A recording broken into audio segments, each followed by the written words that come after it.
गायना यम प्रशंसन्ति ये वै नटाः विटाश्च यम प्रशंसन्ति सपार्थ पुरुषो धामा।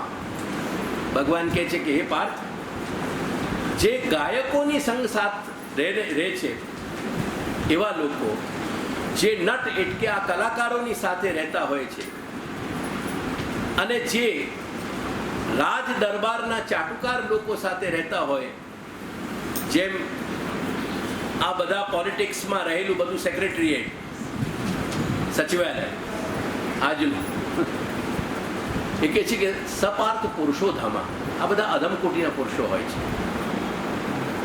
એટલે એ કહેવાનો તાત્પર્ય એની ઇન્ટેન્શન, વૃત્તિ કે એની ચેષ્ટાઓના કારણે છે. બાકી તમે જુઓ, મોટા ભાગે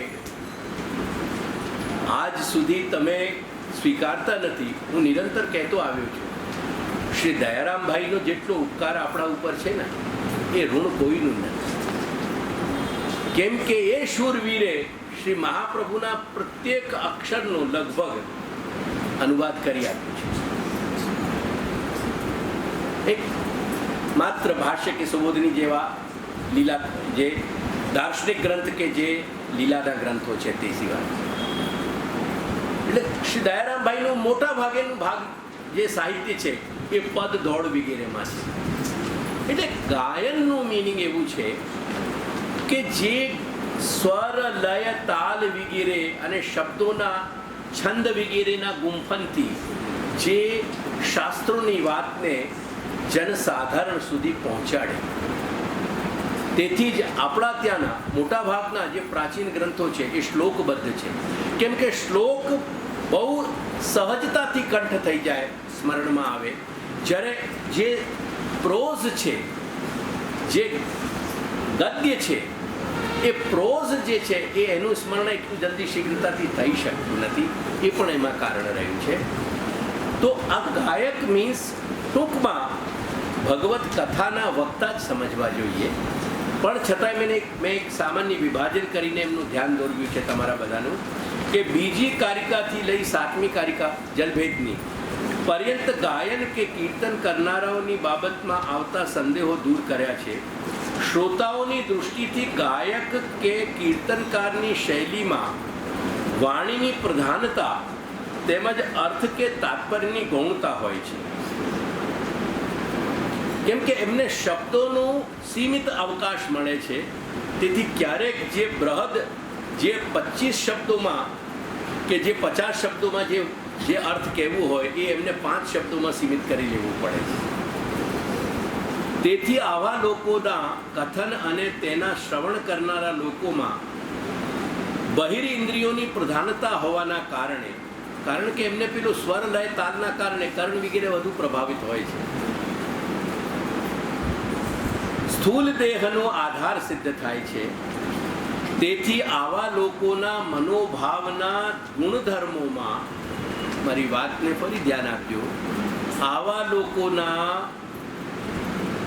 મનોભાવના ગુણધર્મો જે છે જુદા જુદા પ્રકારના આધારમાં રહેલા જલની જેમ જે તે આધારોના ભૌતિક ગુણધર્મોની સાથે વધુ સંબંધ ધરાવે છે. જે એની ભૂમિ હોય ને એ ભૂમિના ગુણધર્મોનો સંબંધ વધારે ધરાવે છે 7મી કારિકા સુધી. અને તે પછીની જે કારિકા છે ને એમાં જળમાં રહેલા જે શીતળતા વગેરે, અવ્યક્ત મધુરતા વગેરે જે ગુણો છે એની પ્રધાનતા વધારે ધરાવે છે. ને તેથી તે આગળની કારિકાઓમાં સ્થૂળ દેહ કરતાં લિંગ દેહ કે સૂક્ષ્મ દેહ અને અંતઃકરણનું વધારે પ્રધાનતા છે. એ 10-20 વખત પાઠ કરીને થોડુંક ધ્યાન આપશો ને તો એને તમને આ દૃષ્ટિ સમજાશે. તેથી મેં આ પોઈન્ટર્સ તમને આપ્યા છે. ના સમજાય तो देवकी नंदन स्मरण करी ले.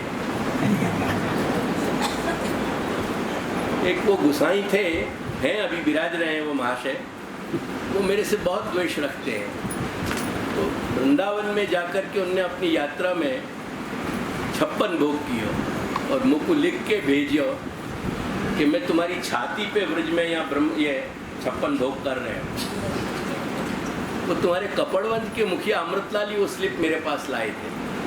मैंने कही मुखिया जी मेरी भी स्लिप ले जाओ। बाकी पीछे मैंने लिखो कि बाबा आपको शुभकामनाएं, मोकू आपके यह सारे कार्य में एक सत्य जो दिखाई दे रहे हो वो मैं आपको सूचित करना चाह रहे हो कि आपने देवकी नंदन को नाम इतना याद किया है कि वैसे तो प्रभु वहाँ पे दृष्टि भी नहीं डालते, पर मेरे नाम की कहानी के कारण प्रभु को वहाँ पे दृष्टि डालनी।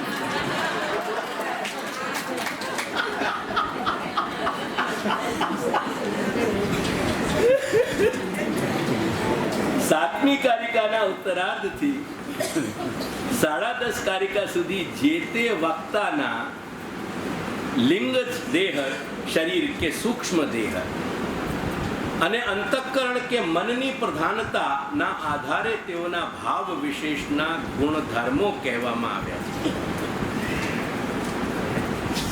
It's difficult, ઘનશ્યામભાઈ, પૂરો.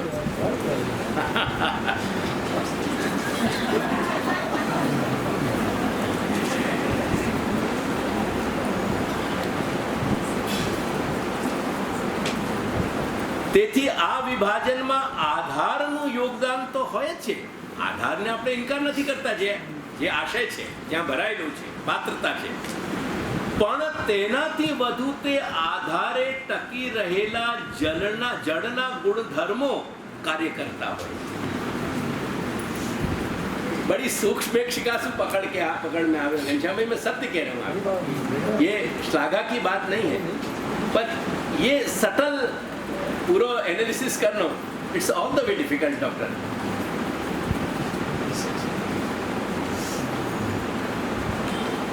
मतलब એવો થયો કે આવા જલાશયોમાં આધારની તાસીરથી વધુ જળની તાસીર કામ કરતી હોય છે. હવે તાસીર યાદ રહેશે ને, તમારા શબ્દકોશમાં છે એટલે ચિંતા નહીં કરતા. હું તમારા ગુજરાતના ઘણા બધા શબ્દો छाती ठोक के मैं हिंदी में प्रयोग करूं, जैसे झंखना. झंखना शब्द मुझको बहुत अच्छा लगा. अजंपो न करे ईश्वर कोई को होए.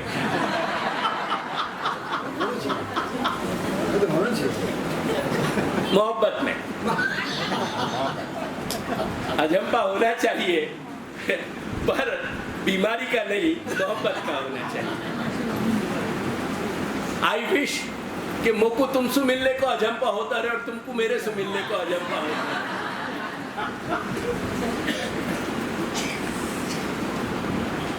जलनी तासीर काम करती હોય છે. તેવી જ રીતે આવા વક્તાઓમાં પણ સ્થૂળ દેહ ઇન્દ્રિય પ્રાણના આધારની તાસીરથી વધુ જીવ ચૈતન્યમાં રહેલા બીજ ભાવ કે સ્વભાવ, मतलब કે તેઓના સૂક્ષ્મ દેહ અને અંતઃકરણની તાસીર વધુ પ્રબળ થતી હોય છે.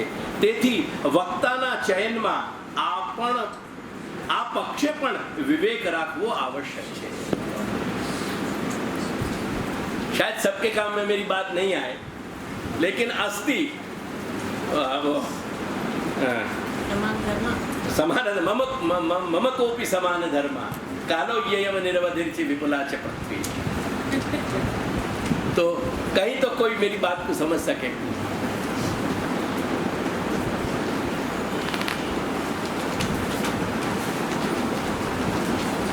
अब अपना हो गया ये विभाजन.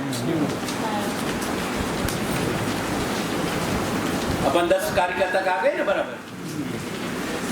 अब अपनी आज की पोथी उठाओ.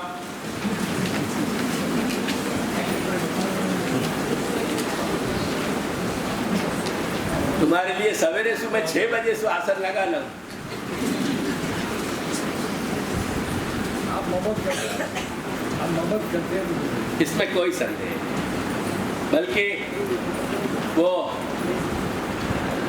आपके बागवान का एक डायलॉग था ना, वो अपनी पत्नी से कहता है कि मैं इनसे बेहद मोहब्बत करता हूँ. तो इसी तरह से मैं मेरे इन सभी सेवक वर्ग के इन प्रेमियों से कहता हूँ कि मैं भी तुमसे बेहद मोहब्बत करता हूँ. ये कहना चाहिए. ऐसा है घनश्याम भाई कि ये तो समय निकलने पर ही मनुष्य को समझ में आता है और इसलिए ये एक बात आप अपने दिलों में लिखवा लेना और अपनी किताबों में लिख लेना, हमने तुमसे प्यार किया है जितना कौन करेगा ये बात बहुत सत्य कह रहे हैं हम आपसे। चलिए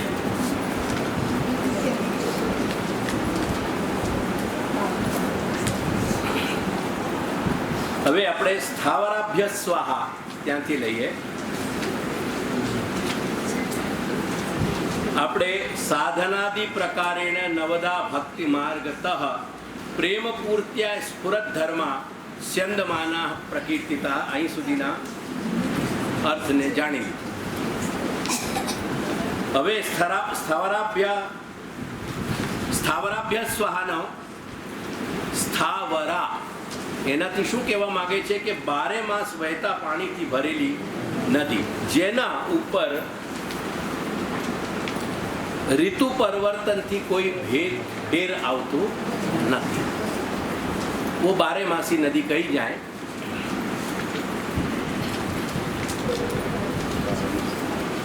ऐसी नदियां उनके स्रोत भी प्रबल होंगे, उनको जो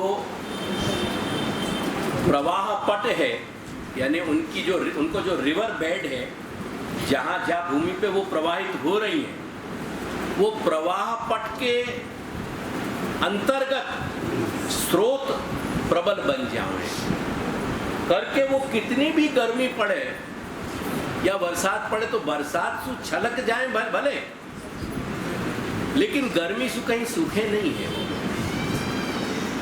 यालिए तुम शब्द पे ध्यान दीजो कारिका के वृद्धि क्षय विवर्जिता लख्यू है, एमा वृद्धि के क्षय थता नहीं, एनाथी विवर्जित है.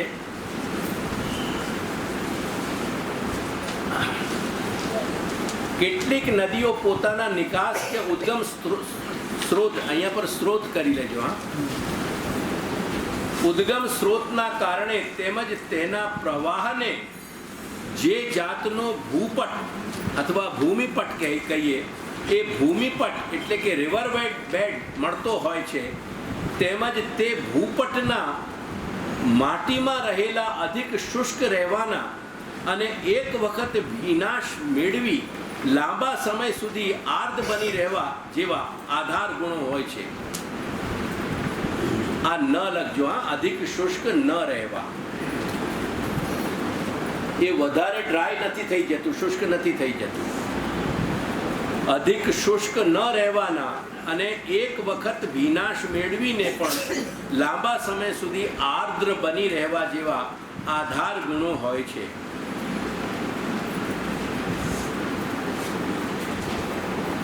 તમારા માટે મારે જે છે ને એ એક્સપ્રેસ હાઈવે ઉપર ગાડી દોડાવવી પડે છે સવારે, એટલે ક્યારેક ક્યારેક એકાદ અક્ષરની એમાં ભૂલ આવે છે.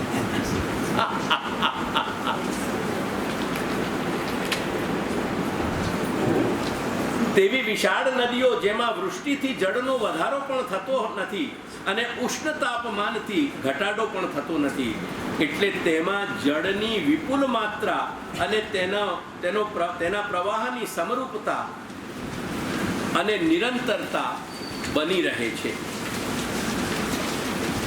આવા પ્રકારની નદીઓને શાસ્ત્રમાં સ્થાવરા કહેવાય છે. સ્થાવર શબ્દ એટલે શું કહેવાય તમને ખ્યાલ? જળ સ્થિર, અને જંગમ એટલે જે ચાલતું હોય, જે હરતું ફરતું હોય.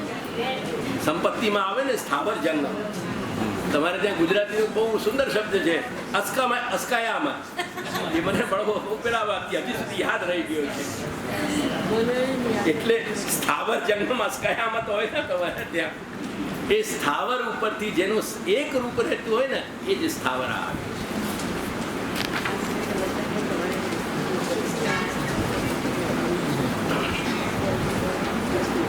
દસમી કારિકાના ઉત્તરાર્ધ અને 11મી કારિકાના પૂર્વાર્ધથી સંયોજિત થયેલી કારિકામાં સાધન શબ્દથી વર્ણાશ્રમ ધર્મ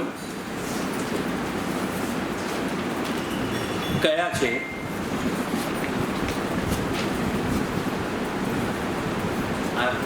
પેલી લાસ્ટ કારિકાનું આવી ગયું આમાં.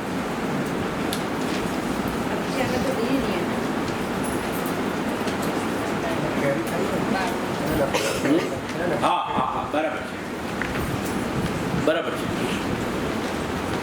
પૂર્વાર્ધથી સંયોજિત થયેલી કારિકામાં સાધન શબ્દથી વર્ણાશ્રમ ધર્મ કયા છે તથા નવધા ભક્તિ માર્ગત પ્રેમ પૂર્ત્યા સ્ફુરત ધર્મ, આ ચાર પદોથી, જો આ ચાર શબ્દ છે, નવધા ભક્તિ માર્ગત પ્રેમ પૂર્ત્યા અને સ્ફુરત ધર્મ, આ ચાર પદોથી શ્રવણ કીર્તન વગેરે નવ પાસા, એ નવે નવ પાસા રૂપ પરિચર્યાનું પ્રેમપૂર્વક સંપાદન કરવું અને પ્રેમપૂર્વક સેવા કૃતિના થોડાક પરિપાકના કારણે ભગવત ધર્મના ક્વચિત ક્વચિત ચમકારા સંકેતિત થતા હોય તેવા ભગવત સ્વરૂપ લીલા પરિકરના ગુણોને પોતાના આધારભૂત આશય કે અંતઃકરણમાં ધારણ કરનારા હોય છે. એટલે આ જે સ્થાવર નદીની વાત ચાલી રહી છે, સ્થાવરાની, એમાં પહેલાના કહેલા પણ ગુણો સંમિલિત થશે. ખ્યાલ આવ્યો ને તમને?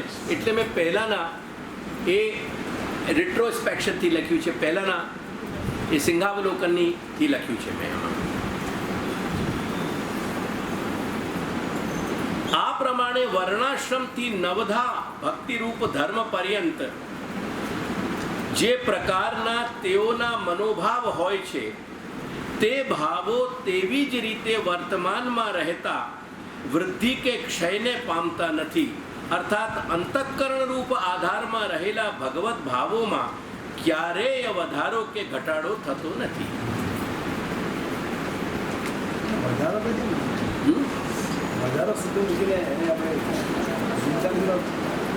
એ વધારો જે છે ને ઘનશ્યામભાઈ,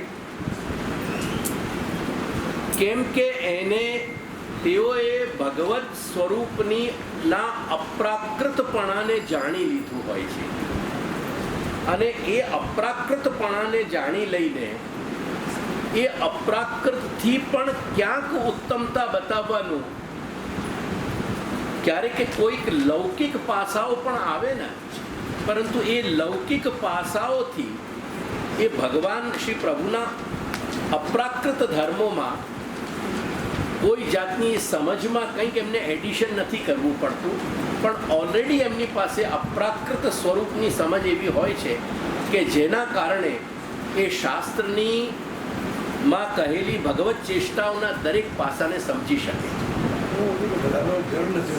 હા હા હા હા હા, એક્ઝેક્ટલી એક્ઝેક્ટલી, એ અર્થમાં વધારાનું છે, બાકી બીજું કશું નહીં. વાત બરાબર છે આ. પરંતુ એક રૂપ સમરૂપતાથી સ્થિર રહે છે અને જેવી રીતે સમરૂપ પ્રવાહથી બારેમાસી નદી પોતાનો સમાવેશ કરી રાખતા બંને બાજુના તીરોની મર્યાદા ભંગ કરતી નથી, તેવી જ રીતે આ વક્તાઓ પણ શાસ્ત્ર માર્ગ કે મર્યાદા માર્ગથી પોતાનું નિયમન ધરાવે છે.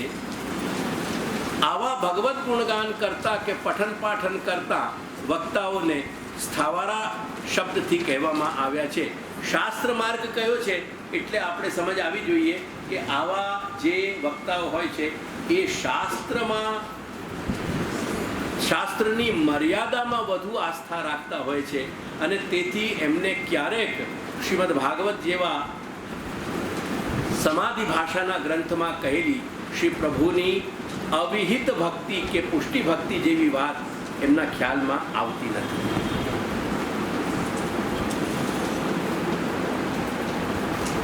એક ખાસ આમાં આ મર્યાદા ભંગ કરતા નિયમન ધરાવે છે એની આજુબાજુ ક્યાંક નોટ મારી લેજો કે આ મર્યાદા માર્ગની ના સ્વભાવવાળા હોય છે, પુષ્ટિ માર્ગના સ્વભાવવાળા નથી હોતા. મુખ્યત્વે મર્યાદા ભક્તિ. જેવી રીતે સ્થાવર પદાર્થોમાં હલનડોલન કે પરિવર્તન આવતું નથી તેવી જ રીતે મર્યાદા માર્ગીય સ્વભાવ પ્રધાન આવા જીવોના અંતઃકરણ રૂપ આશયમાં પણ કોઈ પરિવર્તન આવતું નથી. તેથી જ એના દૃષ્ટાંતમાં પણ બૃહદ સ્વરૂપવાળી બારેમાસી નદીઓનું સ્થાવરાહ કહીને ઉલ્લેખ કરવામાં આવ્યો છે. તેથી જે રીતે બારેમાસી નદીઓ પોતાનો એક જ માર્ગ નિશ્ચિત રાખી પોતાનું સ્વરૂપ ટકાવી રાખે છે, પોતાની આધારભૂત ભૂમિને શીતલ રાખે છે અને બારે માસ સમરૂપ હોવાને કારણે આવી નદીના ગુણોના પણ વખાણ થતા હોય છે, છતાં તે પોતે પોતાના જળની સમગતિ હોવાના કારણે અન્યાન્ય ક્ષેત્રોમાં રહેલા પશુ પક્ષી મનુષ્યોનું હિત સાધતી નથી. એનાથી દૂર જે રહેતા હોય એનું કાંઈક હિત એનાથી થતું નથી, છતાં તે પોતે પોતાના જળની સમગતિ હોવાના કારણે, કેમ કે વિષમગતિથી દૂર સુધી પહોંચતી નથી, તેથી અન્યાન્ય એટલે જુદા જુદા ક્ષેત્રોમાં રહેલા પશુ પક્ષી મનુષ્યોનું હિત સાધતી નથી આવી નદીઓ. એવી જ રીતે આવા જળોના અને તેના આધારના ગુણ ધારણ કરનારા વક્તાઓ પણ પોતાની પાસે આવેલા લોકોનું હિત સાધન કરે છે, તેમજ પોતાના આધાર ભૂમિરૂપ મનોભાવને પણ જણાવે છે. તેથી પરોપકૃતિના વિવિધ પાસા તેઓના વ્યક્તિત્વમાં ન હોવાના કારણે તેઓ ભગવાન માર્ગના જીવો માટે ઉપયોગી થતા નથી. તેનું બીજું મુખ્ય કારણ તેમનો મર્યાદા માર્ગીય સ્વભાવ પણ હોય છે.